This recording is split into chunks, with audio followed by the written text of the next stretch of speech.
Hello friends, எல்லோருக்கும் வணக்கம். Welcome to invest channel. ஆக்சுவலாக இன்றைக்கி மார்க்கெட்டை பார்த்துருப்பீங்க. மார்க்கெட் இன்றைக்கி அடிச்சிருக்காங்க. நிஃப்டி பார்த்தீங்கன்னா ஆக்சுவலாக 170 பாயிண்ட்ஸ் வந்து நெகட்டிவில் ட்ரேட் ஆகிட்டு இருக்குது. சென்செக்ஸ் 488 பாயிண்ட்ஸ் அந்த ரேஞ்சில் நெகட்டிவில் ட்ரேட் ஆகிட்டு இருக்குது.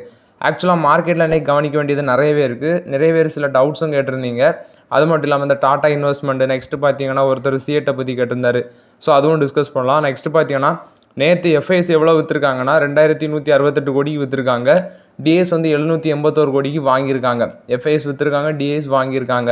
ஸோ இன்றைக்கி எஃப்எம்சிஜி செக்டாரை பற்றி ஒரு அப்டேட் வந்துருந்து, ஒரு ஆர்டிகல் வந்துருந்து எஃப்எம்சிஜி செக்டாரை பற்றி.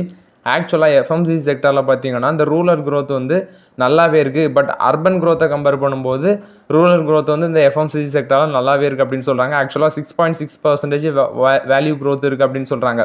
ஸோ ரூரல் கன்சம்ஷன் பார்த்தீங்கன்னா நல்லாவே வளர்ந்துட்டு வருது இந்த Q1ல். Q4ல் ப்ளஸ் வந்து Q1லேயே நல்லா இருக்கும் அப்படின்னு சொல்கிறாங்க. ஆக்சுவலாக அர்பன் க்ரோத்தை கம்பேர் பண்ணும்போது வர நல்லா போயிருக்கு அப்படின்னு சொல்கிறாங்க இந்த ரூரல் கன்சம்ஷன்.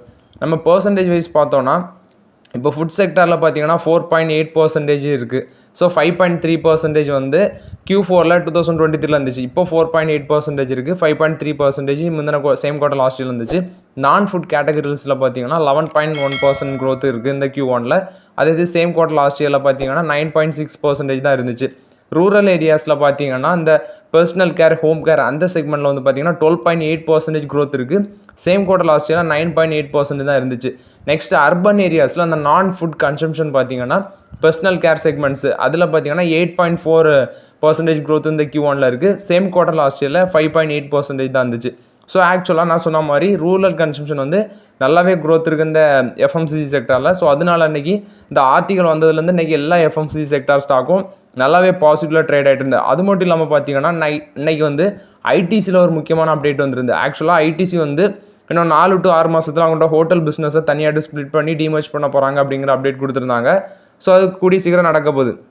நெக்ஸ்ட்டு பார்த்தீங்கன்னா பேட் இவங்க வந்து போன மார்ச்சில் வந்து ஆக்சுவலாக மார்ச்சில் வந்து 3.5% ஸ்டேக்கை வந்து இவங்க ரீசெண்டாக சோல்வ் பண்ணியிருந்தாங்க. 16,690 கோடிக்கு ஒரு பிளாக் டீல் நடத்திருந்தாங்க. ஸோ அவங்களோட ஸ்டேக் வந்து கம்மி பண்ணியிருந்தாங்க. 25.5% வந்து ஸ்டேக்கை கம்மி பண்ணியிருந்தாங்க. ஸோ இப்போ இவங்க கொடுத்துருக்க அப்டேட் என்னென்னா ஐடிசியில் வந்து அவங்களோட அந்த ஐடிசி ஹோட்டல் பிஸ்னஸில் அந்த பேட்டுக்கு இன்ட்ரெஸ்ட் இல்லைன்னு நினைக்கிறேன். ஸோ அவங்க வந்து சொல்கிறாங்க ஐடிசி ஹோட்டல்ஸ் வந்து ஸ்ப்ளிட் பண்ணி தனியாக டிமர்ஜ் பண்ண பிறகு ஆக்சுவலாக 4 to 6 மந்தில் கண்டிப்பாக தனியாக லிஸ்ட் ஆகும். ஸோ அந்த டைமில் வந்து பார்த்தீங்கன்னா பேட் வந்து இந்த ஐடிசி ஹோட்டல் அந்த ஷேரை வந்து விற்றுட்டு வெளியே போயிடுவாங்க அப்படிங்கிற அப்டேட் கொடுத்துருக்காங்க. ஸோ ஐடிசியில் பார்த்தீங்கன்னா ஐடிசி ஹோட்டல்ஸில் பேட் வந்து டேரெக்டாக 15.32% ஸ்டேக் ஹோல்ட் பண்ணுறாங்க. ஸோ அது எல்லாத்தையுமே விற்றுட்டு போயிடுவாங்க. ஆக்சுவலாக பேட்டுக்கு வந்து பார்த்தீங்கன்னா ஐடிசியில் இந்த சிகரெட் பிஸ்னஸில் தான் அதிக அளவு இன்ட்ரெஸ்ட் காட்டுறாங்க. இந்த ஐடிசி ஹோட்டல்ஸில் அவங்களுக்கு பெரிய அளவில் இன்ட்ரெஸ்ட் இல்லைன்னு நினைக்கிறேன். ஸோ அதனால இந்த ஹோட்டல் பிஸ்னஸ் தனியாட்ட ஐடிசி வந்து லிஸ்ட் பண்ண பிறகு இவங்க அதை விற்றுட்டு வெளியே போயிடுவாங்க அப்படிங்கிற அப்டேட் கொடுத்துருக்காங்க பேட்டு. ஸோ இன்னைக்கு வந்து இந்த நியூஸ் வந்த பிறகும் ஐடிசி ஷேர் அடிப்பாங்க அப்படின்னு பார்த்துருந்தா அதே சமயம் பார்த்தீங்கன்னா எஃப்எம்சிஜி செக்டார் பற்றி ஒரு பாசிட்டிவ் நியூஸ் வந்துருந்துச்சு. ஸோ இன்றைக்கி டாபர் உட்பட எல்லா எஃப்எம்சிஜி செக்டாருமே HUL எல்லாம் பாசிட்டிவில் தான் ட்ரேட் ஆகிட்டு இருந்துச்சு. ஸோ ஐடிசி பார்த்தீங்கன்னா கரண்ட் ஆட்டு 438 ரூபா 440 ரூபா இருந்துச்சு. அடுத்து மறுபடியும் 430 ரூபா அந்த ரேஞ்சில் ட்ரேட் ஆகிட்டு இருந்துச்சு.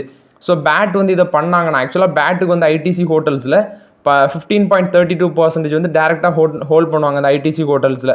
ஸோ அது வந்து இவங்க விற்றாங்கன்னா கண்டிப்பாக ஐடிசியில் நமக்கு ஒரு பையிங் ஆப்பர்ச்சுனிட்டி கிடைக்கும். இப்போ 438 ரூபா இருக்கிறது மேபி 400 ரூபா கீழே போய் நமக்கு ஒரு பையிங் ஆப்பர்ச்சுனிட்டி டெஃபினட்டாக கிடைக்கும் ஐடிசியில். ஸோ நம்ம பொறுத்திருந்து பார்ப்போம். அது மட்டும் இல்லாமல் பார்த்தீங்கன்னா இந்த டிமர்ஜர்லையும் 10 ஐடிசி ஷேர் வச்சுருந்தீங்கன்னா உங்களுக்கு ஒரு ஐடிசி ஹோட்டல்ஸ் கிடைக்கும். ஸோ பொறுமையாக இருங்க. ஐடிசியில் கீழே விலை 1-2 வாங்க. இது ஐடிசியை பொறுத்த வரைக்கும் அப்டேட்டு.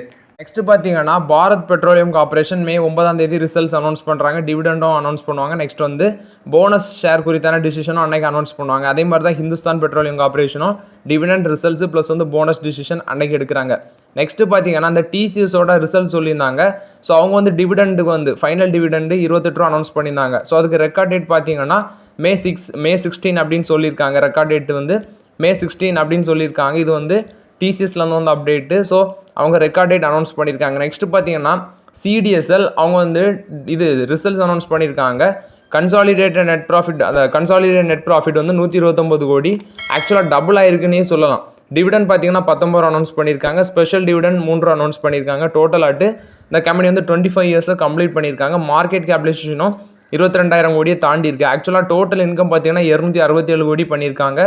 86% இயர் ஆன் இயர் பேசிஸில் மேலே போயிருக்கு. ஷேரும் நல்லாவே பாசிட்டிவாக ட்ரேட் ஆகிட்டு இருந்துச்சு. ஸோ இன்றைக்கி பார்த்தீங்கன்னா அவங்க இந்த குவார்ட்டரில் 1.09 crore டிமேட் அக்கௌண்ட் ஓப்பன் பண்ணியிருக்காங்க அப்படின்னு சொல்லியிருக்காங்க. ஸோ அது மட்டும் இல்லாமல் பார்த்தீங்கன்னா இவங்க தான் இந்தியாவில் ஒரே டெபாசிட்ரி கிட்டத்தட்ட டோட்டல் டிமேட் அக்கௌண்ட் வந்து 11.56 crore டிமேட் அக்கௌண்ட் வந்து ஒரே டெபாசிட்ரி ஃபஸ்ட்டு டெபாசிட்ரி தான் இவ்வளோ அளவுக்கு டிமேட் அக்கௌண்ட் இவங்ககிட்ட கைவசம் இருக்குது அப்படின்னு சொல்கிறாங்க. அது மட்டும் இல்லாமல் பார்த்தீங்கன்னா ஒரு ஃபிசிக்கல் இயரில் இந்த நிதியாண்டு 24 மட்டும் 3.26 crores டிமேட் அக்கௌண்ட்டு இவங்க டெபாசிட்டரியில் ஓப்பன் ஆயிருக்கு அப்படின்னு சொல்லியிருக்காங்க. ஸோ இது வந்து சிடிஎஸ்சில் பொறுத்த வரைக்கும் அப்டேட்டு. ஸோ இந்த ஷேர் வந்து யாரெல்லாம் ஹோல்ட் பண்ணுறீங்களோ அவங்களுக்கு டிவிடன் 19 ரூபா கிடைக்கும், ஸ்பெஷல் டிவிடன் 3 ரூபா கிடைக்குது. ஸோ Q4 ரிசல்ட்ஸ் நல்லாவே இருக்குது. இது சிடிஎஸ்சில் பொறுத்த வரைக்கும் அப்டேட்டு. நெக்ஸ்ட்டு பார்த்தீங்கன்னா லூப்பினில் வந்து அப்டேட்டு ரிசல்ட்ஸ் அனௌன்ஸ் பண்ணியிருக்காங்க. ஆக்சுவலாக அவங்களோட ஒரு பிளான்ட் ஆக்சுவலாக அந்த பித்தாம்பூர் பிளான்ட்டில் அவங்க மேனுஃபேக்சர் பண்ணுற ட்ராவோப்ரோஸ்ட் ஓத்தலாமிக் சொல்யூஷன் அந்த ட்ரக்குக்கு வந்து இது வந்து ஹைப்பர் டென்ஷனுக்கு யூஸ் பண்ணுற ட்ரக்கு கிளாக்கோமா அப்படின்னு சொல்கிறாங்க. ஸோ இதுக்கு வந்து யூஎஸ்எஃப்டி அப்ரூவல் கொடுத்துருக்காங்க. ஸோ அது மட்டும் இல்லாமல் பார்த்தீங்கன்னா அவங்க ரிசல்ட்ஸும் இன்னைக்கு அனௌன்ஸ் பண்ணியிருக்காங்க லூப்பின்னு. ரிசல்ட்ஸ் பார்த்தீங்கன்னா நெட் ப்ராஃபிட் 52% இயர் பேசிஸில் இன்க்ரீஸ் ஆயிருக்கு. 359 கோடி பண்ணியிருக்காங்க. சேம் குவார்ட்டர் லாஸ்ட் இயரில் பார்த்தீங்கன்னா 235 கோடி பண்ணியிருந்தாங்க. ஸோ அதை காட்டிலும் நல்லாவே மேலே போயிருக்கு. நெக்ஸ்ட்டு ரெவன்யூ ஃப்ரம் ஆப்ரேஷன் 4895 கோடி 13% இயர் பேசிஸில் மேலே போயிருக்கு. ஆக்சுவலாக 4330 கோடி வந்து சேம் குவார்ட்டர் லாஸ்ட் இயரில் பண்ணியிருந்தாங்க. நெக்ஸ்ட் எபிட்டா பார்த்தீங்கன்னா 1026 கோடியாட்டு இருக்குது, 66% இன்க்ரீஸ் ஆயிருக்கு. சேம் குவார்ட்டர் லாஸ்ட் இயரில் பார்த்தீங்கன்னா 615 கோடியாட்டு இருந்துச்சு.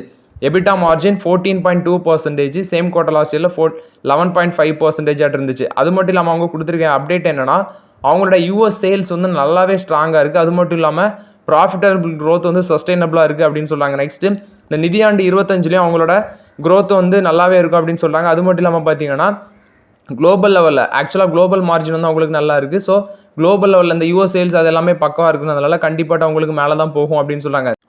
ஆக்சுவலாக லூப்பினோட குளோபல் சேல்ஸ் பார்த்தீங்கன்னா குவார்டர் ஆன் குவார்டர் பேசிஸில் 0.6% இன்க்ரீஸ் ஆயிருக்கு. இயர் பேசிஸில் 22.6% இன்க்ரீஸ் ஆயிருக்கு. அவங்களோட குளோபல் சேல்ஸ் எவ்வளோ அக்கௌண்ட் ஆயிருக்குன்னா 39% அக்கௌண்ட் ஆயிருக்கு அப்படின்னு சொல்கிறாங்க. ஸோ நெக்ஸ்ட்டு பார்த்தீங்கன்னா இந்தியன் சேல்ஸ் வந்து குவார்டர் ஆன் குவார்டர் பேசிஸில் 7.2% டவுனு, இயர் பேசிஸில் 8.3% வந்து அப்பு அப்படின்னு சொல்கிறாங்க. ஸோ குளோபல் சேல்ஸில் பார்த்தீங்கன்னா இது வந்து 33% அக்கௌண்ட் ஆயிருக்கு அப்படின்னு சொல்கிறாங்க. நெக்ஸ்ட்டு பார்த்தீங்கன்னா அவங்க இந்த குவார்ட்டரில் மட்டுமே நியர்லி 6 ப்ராடக்ட்ஸ் வந்து யூஎஸில் லான்ச் பண்ணி யூஎஸ்எஃப்டி அப்ரூவல் வாங்கியிருக்காங்க. அது மட்டும் இல்லாமல் அவங்க கைவசம் இப்போ யூஎஸில் 161 ஜெனரிக் ப்ராடக்ட் இருக்குது அப்படின்னு சொல்கிறாங்க. நெக்ஸ்ட்டு பார்த்தீங்கன்னா குளோபல் ஏபிஐ சேல்ஸ் பார்த்தீங்கன்னா அந்த Q4ல் 7.1% டவுன் ஆயிருக்கு. அதே இயர் பேசிஸில் வந்து 20% வந்து டவுன் ஆயிருக்கு அப்படின்னு சொல்கிறாங்க. நெக்ஸ்ட் வந்து இது வந்து பார்த்தீங்கன்னா லூப்பினோட குளோபல் சேல்ஸில் 5% அக்கௌண்ட் ஆகுதுன்னு சொல்கிறாங்க. ஆக்சுவலாக இது லூப்பினை பொறுத்தவரைக்கும் அப்டேட்டு. அவங்களோட Q4 ரிசல்ட்ஸு ஓரளவு பரவாயில்லாமல் இருக்குது. நெட் ப்ராஃபிட் 55% இன்க்ரீஸ் ஆயிருக்கு. நெக்ஸ்ட் பார்த்தீங்கன்னா டாடா இன்வெஸ்ட்மெண்ட் கார்பரேஷன் ஒருத்தர் டவுட்டு கேட்டிருந்தாரு. ஆக்சுவலாக அந்த ஷேர் வந்து 6225 ரூபா அந்த ரேஞ்சில் ட்ரேட் ஆகிட்டு இருக்கு. இன்றைக்கி மட்டுமே நல்லா அடிச்சிருக்காங்க அந்த ஷேரு. ஸோ நான் பார்த்தேன் ஆக்சுவலாக இன்றைக்கி கிட்டத்தட்ட 119 ரூபா அந்த ரேஞ்சில் நெகட்டிவில் தான் ட்ரேட் ஆகிட்டு இருந்துச்சு. ஸோ பிஇ பார்த்தீங்கன்னா 92 ரூபா இருக்குது, 92 இருக்குது. அந்த ப்ரோ வந்து கேட்டிருந்தாங்க. ஆக்சுவலாக அவங்க வந்து இந்த ப்ரைஸ் வந்து எந்த ப்ரைஸில் வாங்கினான்னு கரெக்டாக எனக்கு தெரில. பட் அவங்க வந்து எனக்கு லாஸ்ட்டில் இருக்குது ப்ரோ அப்படின்னு சொல்லியிருந்தாங்க. ஸோ இப்போ வாங்கியிருந்தாங்கன்னா அவங்க தெரியாமல் தான் வாங்கியிருக்கணும் கண்டிப்பாட்டு. பி ரேஷியோ 92 இருக்கிற ஸ்டாக்கில் எந்த வித இதுவுமே தெரியாமல் ஏன் போய் இன்வெஸ்ட்மெண்ட் பண்ணாங்கன்னு தெரில. ஸோ இப்போ இன்வெஸ்ட்மெண்ட் பண்ணி உங்களுக்கு லாஸ்ட்டில் இருக்குன்னா நீங்கள் வந்து ஹோல்ட் பண்ணுறத தவிர வேறு வழி இல்லை. ஸோ ரீசெண்டாக இந்த ஸ்டாக் நல்லாவே மேலே போனது. அந்த டாடா சன்ஸோட ஐபிஓ வரப்போகுது அப்படிங்கிற ஒரு நியூஸ்னால அதை பாசிட்டிவ் எடுத்து நல்லாவே மேலே போச்சு. ஸோ அதனால இந்த ஸ்டாக் வந்து கொஞ்சம் அடிக்கிறாங்களா எப்படின்னு தெரில. ஸோ டாடா இன்வெஸ்ட்மெண்ட் கார்பரேஷன் வந்து லாஸ்ட் மந்தே பார்த்தீங்கன்னா கிட்டத்தட்ட ஒரு 11% அந்த 10% கிட்ட கரெக்ஷன் ஆகிருந்து. ஸோ நான் பாஸ்ட் 1 மந்த் எடுத்து பார்க்கும்போது அவங்க 11.83% கரெக்ஷன் ஆகிருக்காங்க அந்த ஷேர். ஸோ இந்த ஷேரில் இப்போ போய் இன்வெஸ்ட்மெண்ட் பண்ணியிருப்பாங்கன்னு நினைக்கிறேன். ஸோ அவங்களுக்கு வந்து லாஸ்ட்டில் இருக்குன்னு சொல்கிறாங்க. டெஃபினட்டாக ஹோல்ட் பண்ணுறத தவிர உங்களுக்கு வழி இல்லை. ஸோ கொஞ்சம் பொறுமையாக இருக்கலாம். நெக்ஸ்ட் சிஎட் ஷேரை பற்றி ஒருத்தர் கேட்டிருந்தாரு. ஆக்சுவலாக இந்த ஷேர் ஒன்றை 5% வந்து கரெக்ஷன் ஆகிருக்குது. ஸோ இந்த ஷேரில் வந்து பையிங் ஆப்பர்ச்சுனிட்டின்னு சொல்லலாம். அண்டர் வேல்யூட் ஸ்டாக் தான் இது. பி பார்த்தீங்கன்னா 14 அந்த ரேஞ்சில் இருக்குது. ஸோ 1-2 பிக் பண்ணலாம். இன்றைக்கி 5% கீழே விழுந்து நமக்கு ஒரு பையிங் ஆப்பர்ச்சுனிட்டி தான் கிடச்சிருக்கு. சிஎட் ஷேர் பார்த்தீங்கன்னா 2367 ரூபா அந்த ரேஞ்சில் ட்ரேட் ஆகிட்டு இருக்கு. ஸோ இதுவும் ஒரு நல்ல ஆப்பர்ச்சுனிட்டி தான். ஸோ டெஃபினட்டாட்டு நீங்கள் 1-2 கன்சிடர் பண்ணலாம். ஸ்டாக் வந்து கரெக்ஷன் ஆகி நமக்கு ஒரு பையிங் ஆப்பர்ச்சுனிட்டி தான் கொடுத்துருக்கு. இன்னும் கரெக்ஷன் ஆச்சுன்னா 1-2 பிக் பண்ணுங்கள். இது சிஎட்டை பொறுத்த வரைக்கும் அப்டேட்டு.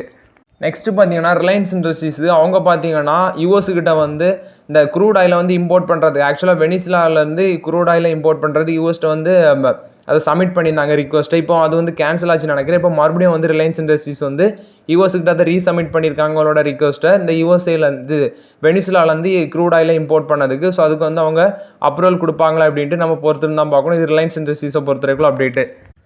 நெக்ஸ்ட் பார்த்தீங்கன்னா அதானி கிரீன் எனர்ஜியில் வந்து அப்டேட். இவங்க பார்த்தீங்கன்னா ஸ்ரீலங்கா கவர்மெண்ட் கூட ஒரு 20 year அக்ரிமெண்ட் சைன் பண்ணியிருக்காங்க. ஆக்சுவலாக அந்த பார்ட்னர்ஷிப் மூலம் மட்டும் இந்த விண்ட் பவர் ஸ்டேஷனை டெவலப் பண்ணுறதுக்காண்டி தான் அந்த மெமரம் ஆஃப் அண்டர்ஸ்டாண்டிங் அப்படின்னு சொல்கிறாங்க.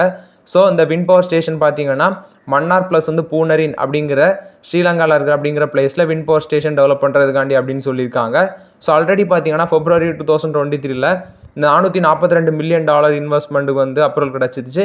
எதுக்குன்னா 484 மெகாவாட் விண்ட் பவர் பிளான்ட் வந்து டெவலப் பண்ணுறதுக்கு நார்தன் ஸ்ரீலங்கா ஏரியாவில்.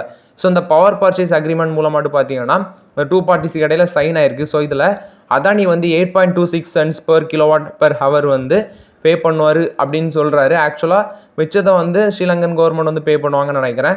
ஸோ இந்த விண்ட் பவர் ஸ்டேஷன் டெவலப் பண்ணுறதுக்காண்டி அதானி கிரீன் எனர்ஜியும் ஸ்ரீலங்கா கவர்மெண்ட்டும் வந்து மெமரம் ஆஃப் அண்டர்ஸ்டாண்டிங் 20 year அக்ரிமெண்ட்டில் வராங்க. ஸோ இது அதானி கிரீன் எனர்ஜியை பொறுத்த வரைக்கும் பாசிட்டிவ் அப்டேட்டு. நெக்ஸ்ட் அதானி குழுமத்தில் வந்து இன்னொரு அப்டேட் என்னென்னா பிளாக் ஸ்டோன் வந்து Adani reality BKS office tower வந்து அக்யூர் பண்ண போகிறதா இருக்கிறாங்க ஒரு தகவல் வந்திருக்கு. ஆக்சுவலாக வேல்யூ வந்து 1800 2000 கோடி வரைக்கும் இருக்கும் அப்படின்னு சொல்கிறாங்க. ஸோ இந்த அதானி ரியாலிட்டி BKA ஆஃபீஸ் டவரை வந்து பிளாக் ஸ்டோன் வந்து அக்யூர் பண்ண பேச்சுவார்த்தையில் இருக்கிறாங்க அப்படின்னு நினைக்கிறேன். ஸோ அது வந்து அப்டேட்டாக வந்திருக்கு. 2000 கோடி வேல்யூ இருக்கும் அப்படின்னு சொல்கிறாங்க. ஸோ இது வந்து பிளாக் ஸ்டோன் அக்யூர் பண்ணுற பேச்சுவார்த்தையில் இருக்கிறாங்க அதானி குழுமத்து கூட. ஸோ ஓகே ஃப்ரெண்ட்ஸ், ஆக்சுவலாக இன்றைக்கி மார்க்கெட் அப்டேட்ஸ்லாம் பார்த்தோம். இந்த வீடியோ உங்களுக்கு பயனுள்ளதாக இருக்குன்னு நினைக்கிறேன். பயனுள்ளதாக இருந்துச்சுன்னா லைக் பண்ணுங்கள், சப்ஸ்கிரைப் பண்ணுங்கள், கமெண்ட் பண்ணுங்கள். Okay friends, thank you.